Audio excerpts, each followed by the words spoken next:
Kita nyo naman, nandito kami sa aking resort. Malama, kita mo.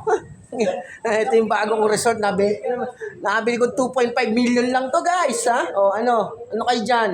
Ano? Ha? Yun yung resort ko. O, ha? No, ayun, yeah! Kita mo yung view nun. Oh, ayan ang resort. Tingnan mo. Oh, kita mo? Hanggang dito lang kami. Teka lang, kasi meron pa ako. Pinapasin ko kayo sa resort ko eh. Oh. Ito yung binigay kong resort. Binili ko 2.5 million lang to. Ha? Ako si Don Boyet, Pangil TV.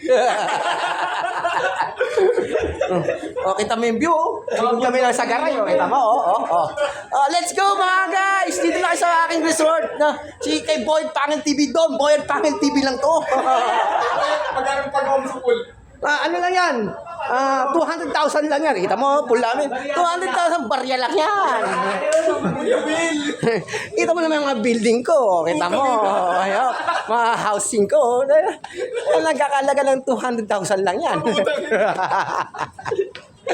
Yan ha. Guys ha. Yan. Sige na. Mamaya tayo. Pangil TV na.